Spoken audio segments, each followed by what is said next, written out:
Hi everyone, I'm Father Scott, and today I'd like to remind you of the opportunity that we have at our parish at St. Mary's in Glens Falls to participate in a series and some small group discussions about the book A Purpose-Driven Life by Pastor Rick Warren.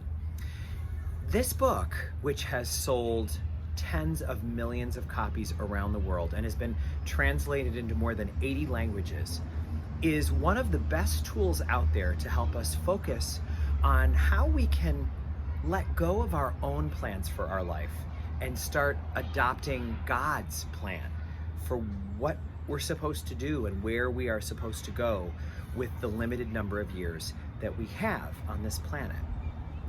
And I think a big part of focusing our attention on what God wants for our life is in recognizing that whatever our plans are, whatever hopes we have for our life, whatever goals we've set for next year, they are often based on very limited information that we have.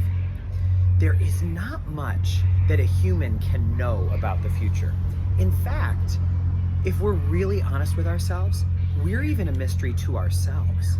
We humans can barely understand our own motivation some of the time. Haven't you ever been confused about how you felt about something? Haven't you ever felt ambivalent or indecisive about what the right path was? That's a universal human experience. So if we don't even know what's going on inside of us, how can we possibly expect to have the perfect bird's eye view, the most complete understanding possible of all that life is about and all of the forces that are at play in the world? Which is why the phrase "let go and let God" has become a lifeline for so many people.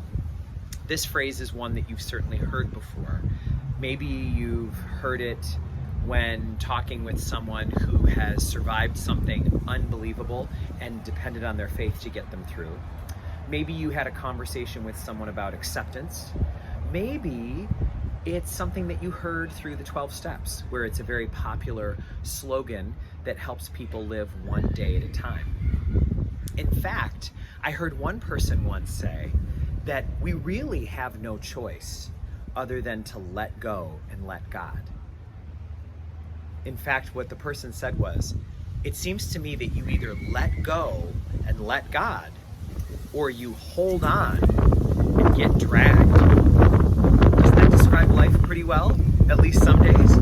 You either have to let go and let God and just let the rapids of life take you wherever they're going to take you, or you're going to hold on and you're going to get all cut up and bruised and banged because you were so devoted to whatever your plan was, and it just doesn't coincide with reality or what is needed or what is going to happen next. So I think that might be a good focus for us as we get ready for these small groups focused on our life purpose. You're going to hear a series of homilies based on the scriptures of the week, woven together with the 5 biblical purposes of our life as we hear about them in that book. And these small groups are going to help us to kind of let the information go deeper into us, allow it to soak into our soil, and allow other people to open up their hearts and their minds with us so that we can understand how universal the call to align our lives with God's purposes, and yet how particular those choices are for each one of us. These small groups start the week of September 26th, and it is not too late to sign up. You can do it at our welcome desk at church.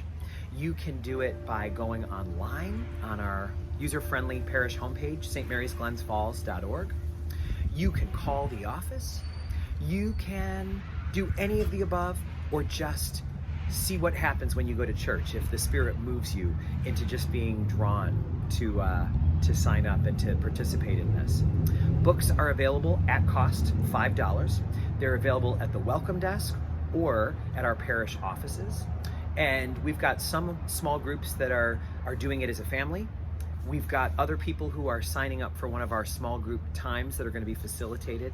And We have all sorts of opportunities for people who would rather start off, at least on their own, to read the book and then see if they want to connect with a small group at a later time. Just know that this decision that we have to align our life with God's purpose for whatever it is that we're meant to do or be with life, that is the fundamental human decision. Rather than struggling with what purpose life is trying to point out to us, let's see if we can get nice and quiet and still with other believers and see if God's purpose for our life can become clearer. May God bless you all.